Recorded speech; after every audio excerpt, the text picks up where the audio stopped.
Hello ladies and gentlemen. Lane swapping. T1 was damn good at it at the World Championship. Them and Gen.G were probably the best lane swap teams in the world, and of course it is so relevant, especially if you're playing at the NNO tournament and you're complaining to the organizer, they should remove lane swaps because they're boring. It's a part of the game, damn it. You can't remove that. Let's jump into it. You're going to be able to lane swap just as good as T1, maybe, after just maybe 15-20 minutes of conversation. Let's jump into it. Champions are very relevant.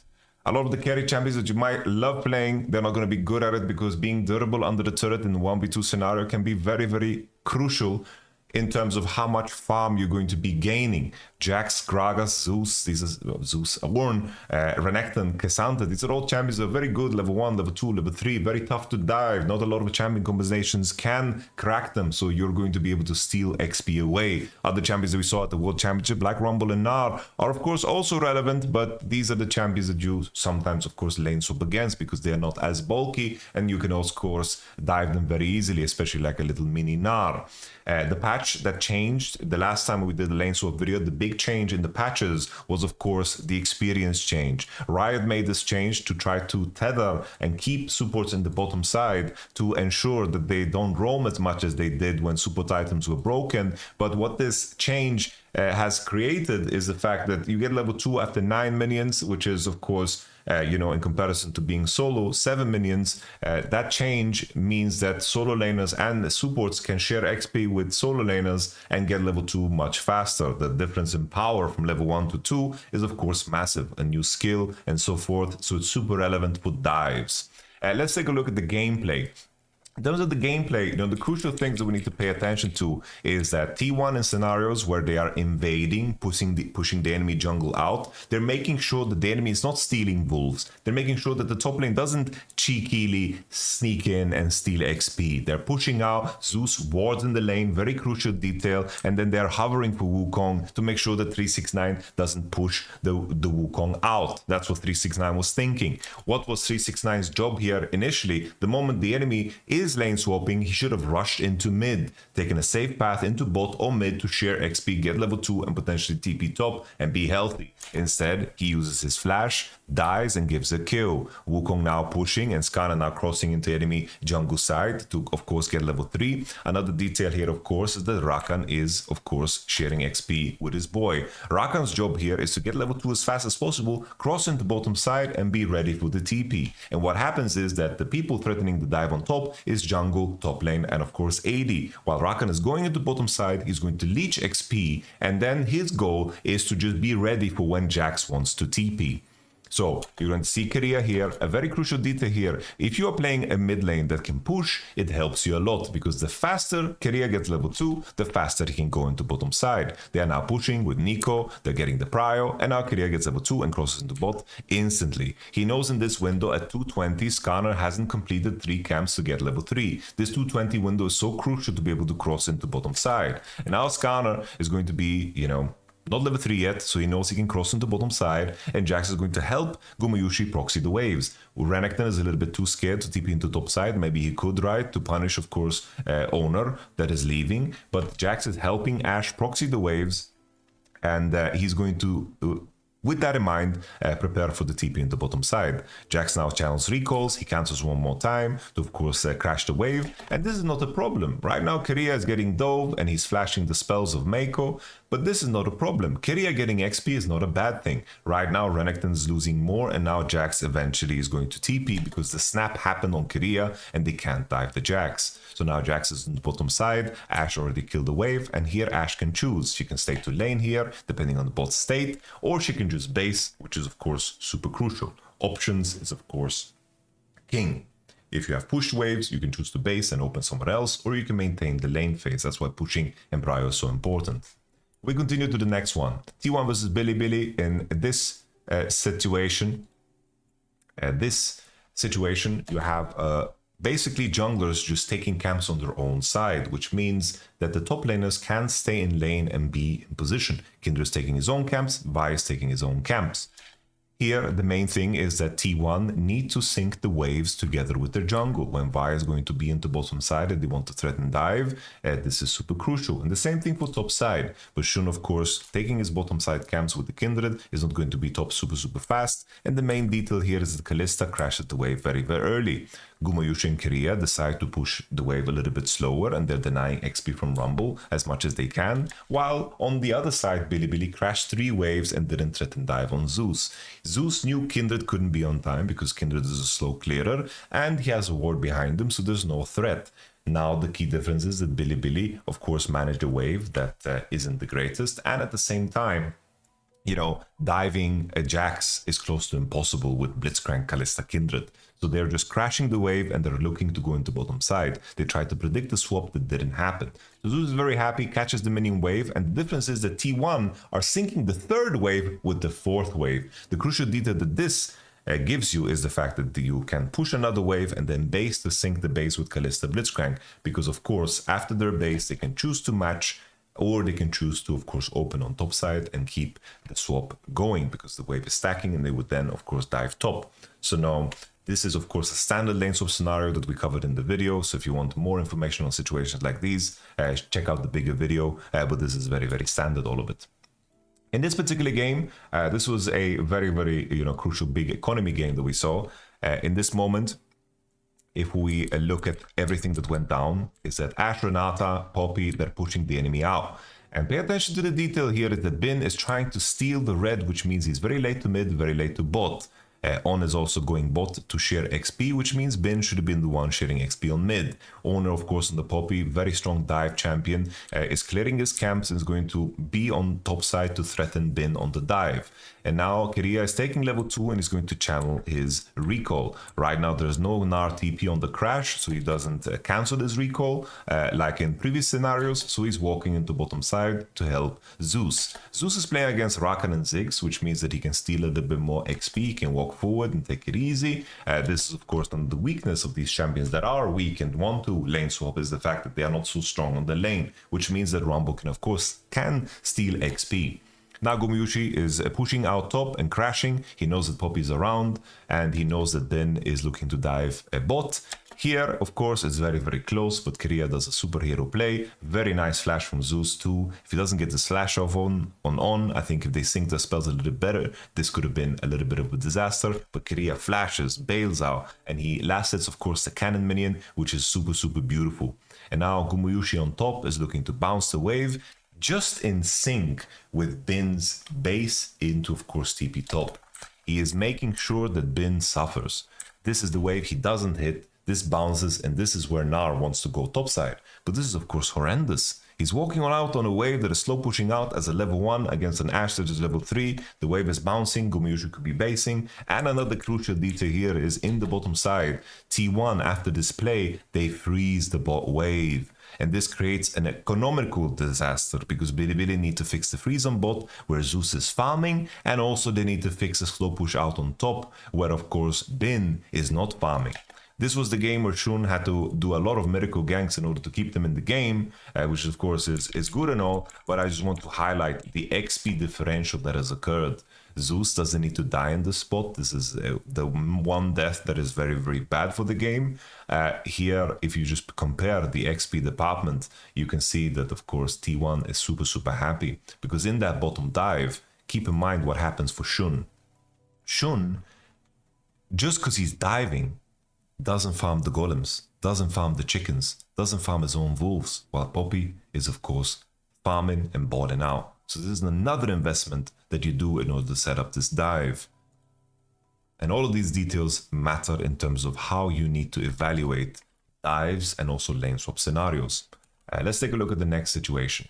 This one is a moment where, of course, Gen.G played super well. There is a situation with T1, hard force the swap, they go into enemy top side, they enter, Ziggs is in the bottom side, they try to predict the swap, and T1 now on owner is going to get, he's just clearing the camps, Lehans is taking as much XP mid as possible, takes level 2, and then he's close to it. Keen, the same thing. Look at his reaction after he knows it's a swap. He instantly pieces out, crosses into bottom side, shares XP in the bottom wave, pushes Zeus off, And then, of course, Renekton getting level 2 allows him to TP into top.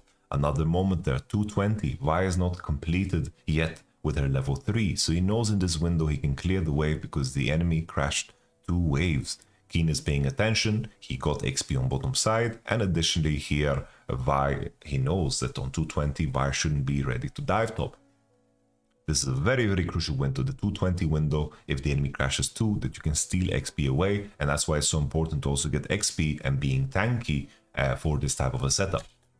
We let it play out. Then, of course, on the other side, you know, in theory, this is a very good lane swap situation for Gen.G, and that's why I'm highlighting it, because Zeus should die here for free, but he plays as good as he can. He E's, of course, out of the E of Leona. Paze doesn't need to auto-attack here, but Canyon would take the aggro. They just need to burn a flash to stay healthy, but Paze gets the aggro, walks out, and then Canyon walks right back in, while his passive is ticking, making him lose all of his HP. Otherwise, Zeus would just die here, and Keen would have been the one to solo win the game off of his play.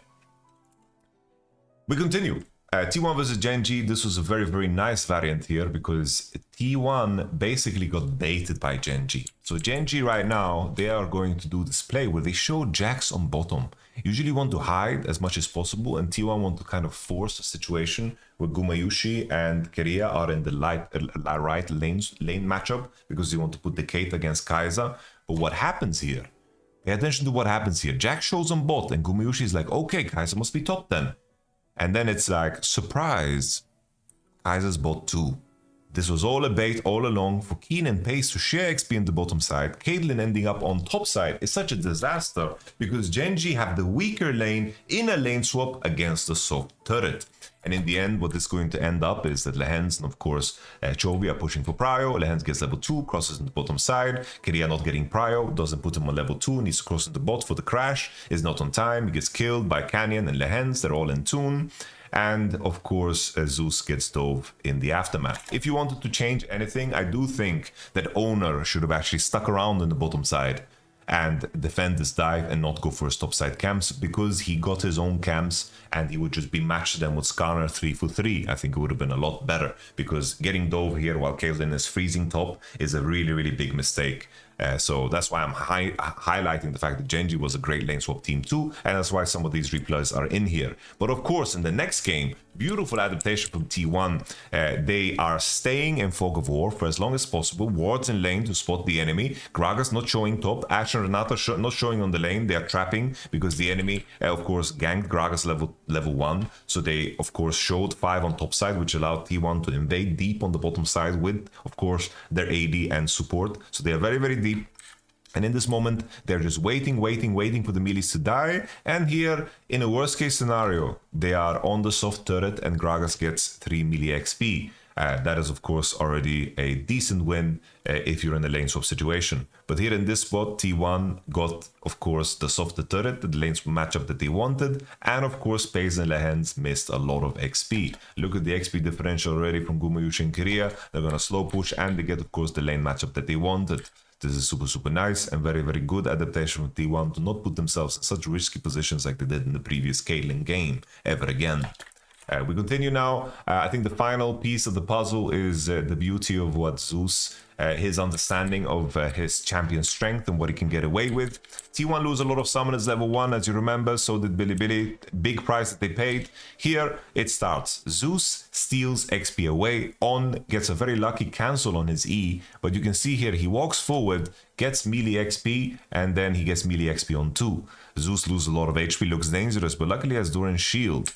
He has Doran's shield and a potion and a biscuit. He's going to eat it all to be healthy. But that XP he takes allows him to get level 2. Because of course, when you when you create a dive like this, there is a scenario now where the cannon is going to tank the turret for so long.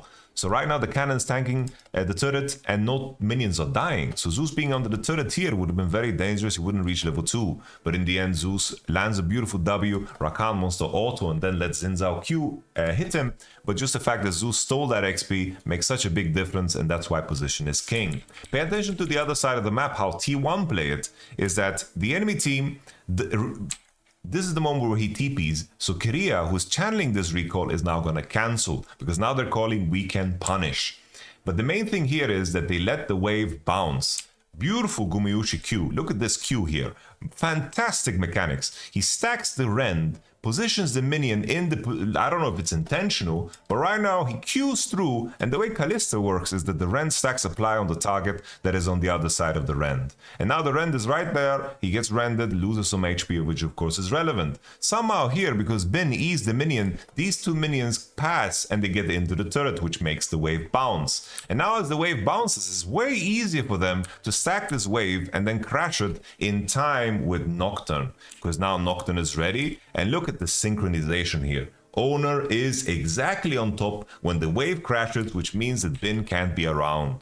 Bin, of course, TP top to try to get as much XP as possible. Only got a couple of minions, and now T1 are zoning them. I love the confidence here. They're pushing forward. Galio is now TPing, and then, of course, they go deep, but Bin only being level 2. He can't overheat, can't get extra damage through, and Gumayushi playing aggressively with, of course, the bailout. Perfect timing to walk out, and in the end, Umbro kills him. Faker, of course, can just walk here because Galio TP'd, no problem, and T1 win the whole game.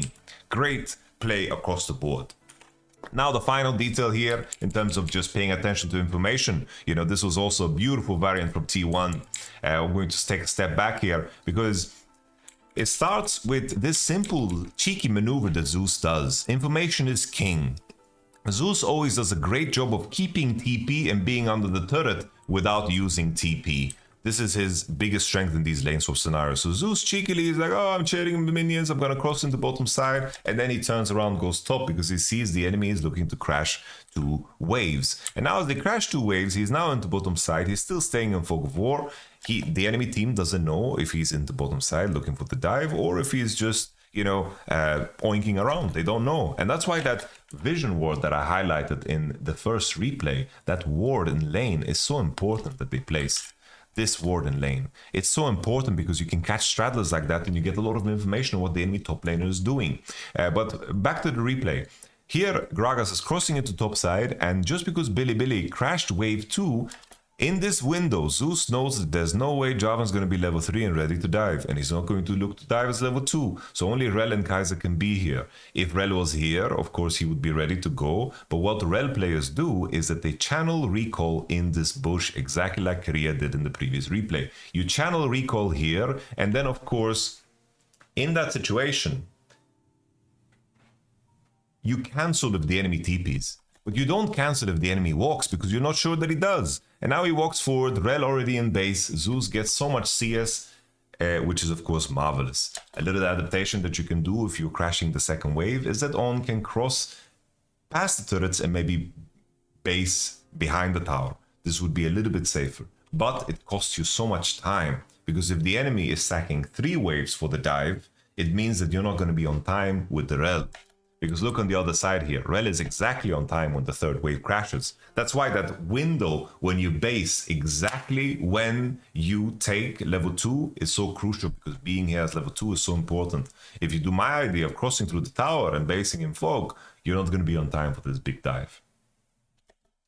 And now Gragas is super fed, and now Kaiser's basing on a pink ward. Like she just had pink ward gold. She probably needed to just lane against Gragas at the point and they needed to accept it, but she went in the bottom side with a pink, and T1 do a beautiful tempo trap here because the enemy walked out with the fucking pink ward.